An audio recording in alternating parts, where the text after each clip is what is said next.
दिल्ली और पंजाब में आम आदमी पार्टी की सरकार है और दिल्ली और पंजाब में जो काम हो रहे हैं शिक्षा में, स्वास्थ्य में, बिजली, पानी, रोजगार में, वही काम हमने मध्य प्रदेश में करने हैं। ये हमारा सपना है क्योंकि आम आदमी पार्टी आम लोगों की पार्टी है। इसमें कोई वो नहीं है कि इनके भाई बेटे भतीजे वही चल रहा है। आम लोगों की सत्ता आम आदमी पार्टी का मतलब है। और मैं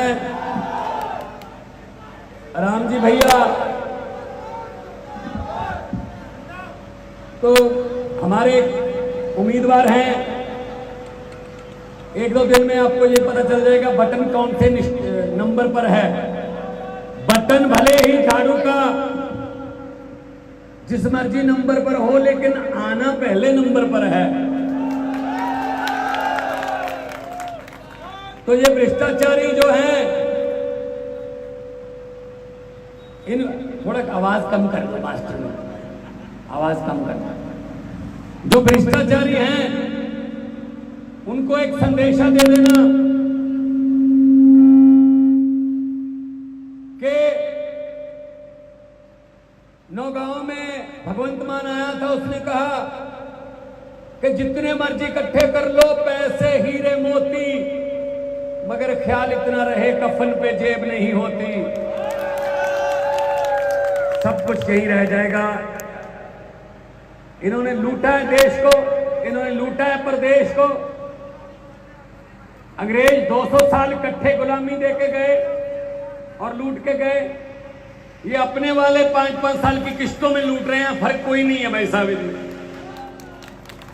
तो आओ इकट्ठे होकर सफाई करें। मुझे पत्रकार बंधुओं ने पूछा कि जी आपने पंजाब में इतनी आंधी में ये बीजेपी को कैसे हरा दिया। पंजाब में बीजेपी की 2 सीटें 117 में से, तो स्कूटर पर बैठकर भी आ सकते हैं विधानसभा।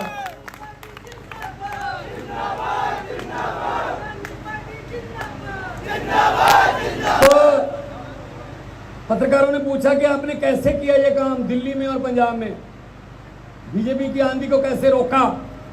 मैंने कहा जी बीजेपी का चुनाव चिन्ह क्या है, बोले कमल का फूल। मैंने कहा आम आदमी पार्टी का चुनाव चिन्ह क्या है, बोले झाड़ू। मैंने कहा कमल का फूल उगता कहाँ है, बोले कीचड़ में। मैंने कहा झाड़ू का काम क्या है, बोले कीचड़ की सफाई करना। मैंने कहा हमने झाड़ू से कीचड़ की सफाई कर दी, दिल्ली और पंजाब में कमल का फूल उगे ही नहीं। ऐसे मध्य प्रदेश में कर दो इस बार, क्योंकि इनको आदत पड़ गई है कि अगर जीतते नहीं तो बाई इलेक्शन से जीत लो, एमएलए खरीद लो। ये तो लोगों के फतवे का निरादर है। लोकतंत्र है, लोग जो है फैसला करें। आप जनता जनार्दन सबसे ऊपर है, पब्लिक है, सब जानती है। लोग जब चाहें आदमी अर्श पर, और वहां जाकर हंकार करने लगे, अहंकार आ जाए तो लोग कहते हैं आजा बेटा फर्श पर, बड़े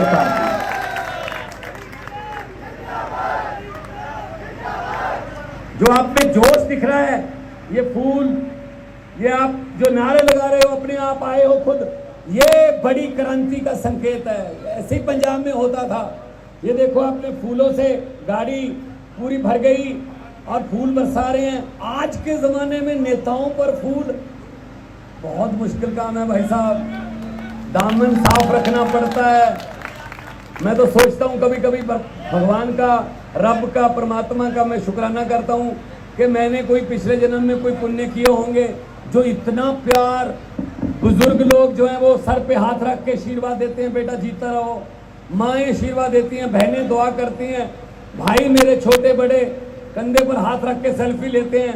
एक तरफ तो ये प्यार है और दूसरी तरफ बीजेपी वाले, ये कांग्रेस वाले, इनके साथ एक बार हाथ मिलाकर बाद में उंगलियां गिननी पड़ती हैं, पूरी हैं या ले गए एक आध। तो ये प्यार ऐसे बना रहे, यही दुआ करेंगे। हर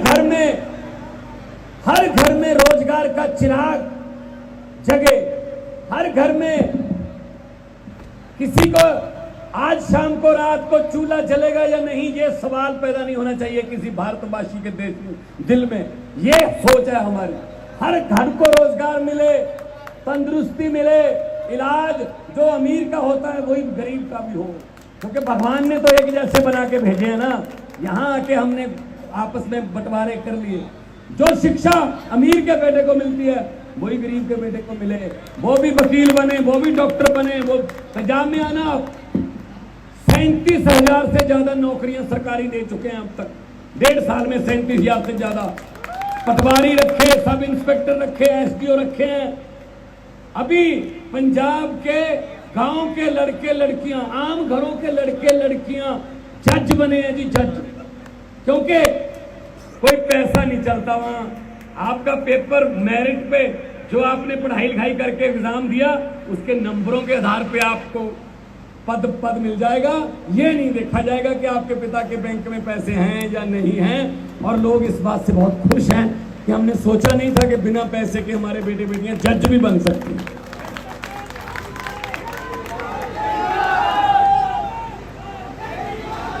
कई भ्रष्टाचारियों को हमने पकड़ के जेल में डाला। एक भाई साहब कांग्रेस का एक इंडस्ट्री मिनिस्टर था, व्यापार का मिनिस्टर था जब कांग्रेस की सरकार थी, उसके घर पे विजिलेंस ने रेड किया।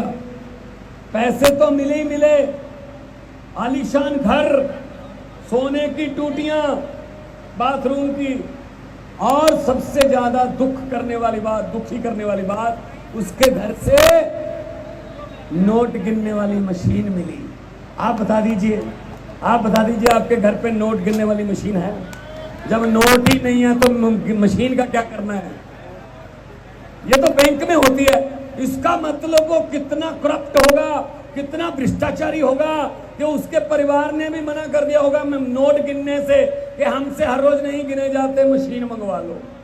ये मशीन मंगवा के नोट गिनने वाले कहाँ रहते हैं आजकल? 6x6 के छोटे से कमरे में, जेल में है भाई साहब, जेल में। इसीलिए मैं कहता हूं, किसी का हक ना मारो, गरीब की बद्दुआ ना लो। गरीब की बद्दुआ और परमात्मा की दरगाह सीधा रास्ता, सीधा परमात्मा के पास पहुंच किया है। तो भला करो।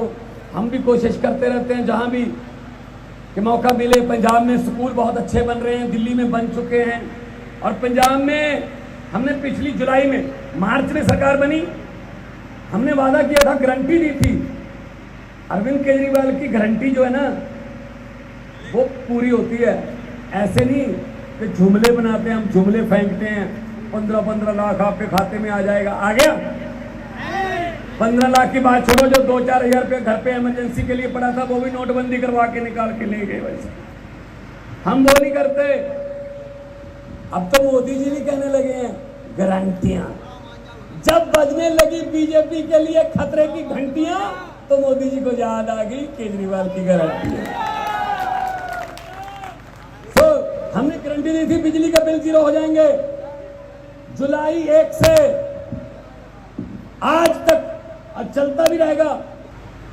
और कोई नहीं भाई साहब, सरकारें बहुत कहते रहती हैं हम आपकी गरीबी दूर कर देंगे। नहीं, सिर्फ बच्चे आपकी गरीबी दूर करेंगे। पढ़ाई लिखाई हो जाए, और दिल्ली की तरह जज का बेटा, एक डीसी का बेटा, कलेक्टर का बेटा और एक रिक्शे वाले मजदूर का बेटा एक ही बेंच पर बैठकर एक ही किताब पढ़ते हैं।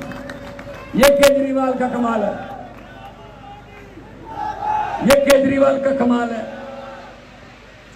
अभी जो आपके पास आएंगे आपको लॉलीपॉप देंगे, 1-2 तो दे चुके हैं। सिलेंडर 200 रुपये सस्ता, ये नहीं बताया महंगा कितना किया था, सस्ता बोल दिया। ये क्या करेंगे आपको ना, कि जनता को शायद यही याद रहता है, अभी कुछ आपको लॉलीपॉप देंगे। ये वो वाली बात हो गई। किसी घर में बेटी की शादी थी, अच्छा घर था, पैसे वाला घर था जिम्मेदारों का, तो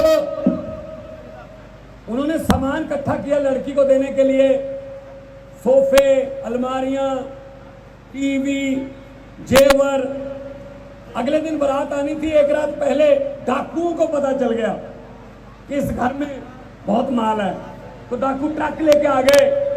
कैसे ये जनता को लॉलीपॉप देके फंसाते, ये बात याद रखना। ट्रक लेके आ गए, डाकू ने लड़की के परिवार को एक कमरे में बंद कर दिया, बाहर से कुंडी लगा दी और सारा सामान ट्रक में भर लिया। जाने से पहले डाकुओं के सरदार ने पूछा, लड़की का परिवार कौन से कमरे में है? उन्होंने कहा, जी सरदार इस कमरे में है। खोलो। कमरा खोला, अंदर जाके डाकू ने कहा, किस लड़की की शादी है? वो डरती डरती लड़की खड़ी हुई, जी मेरी शादी है। तो डाकू ने अपने जेब में हाथ डाला, 100 रुपए का नोट उसको शगन के रूप में दे दिया, बेटा आशीर्वाद आपको, आपका जीवन मंगलमय हो। अगले दिन पुलिस आई, घर का एक भी परिवार का मेंबर डाकुओं के खिलाफ पुलिस के पास FIR लिखवाने को तैयार नहीं हुआ। कहते भले ही लूट के तो ले गए, लेकिन बंदे बड़े अच्छे थे, 100 रुपया शगन ले गए। ये ऐसे करते हैं बीजेपी कांग्रेस वाले। ये 4.5 साल लूटते हैं, आखिरी 6 महीने में शगन के रूप में आपको 100 रुपया 200 रुपया दे देते हैं। और आप कहते हो जो मर्जी है, लूट तो लिया देश को, लेकिन बंदे अच्छे हैं, 100-200 रुपया दे गए। यार इस बार इनकी बातों में मत आना।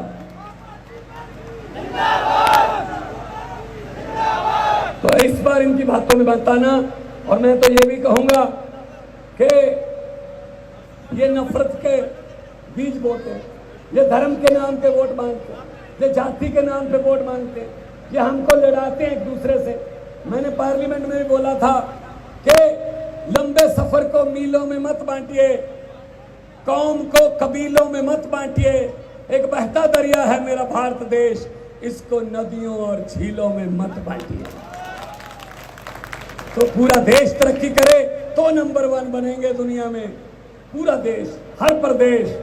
इसलिए मेरा फर्ज बनता है कि जो मैं पंजाब में सही कर रहा हूं, ठीक कर रहा हूं, वो जहां भी होना चाहिए। मैं आपको ये संदेश देने आया हूं कि आपका भी उतना ही हक है सरकारों को सवाल पूछने का कि भाई पंजाब में अगर वो कर सकते हैं, आप यहां क्यों नहीं करते? दिल्ली में अगर काम ठीक हो गया है, यहां क्यों नहीं करते? तो ये इनका बारियों का सिस्टम बंद करें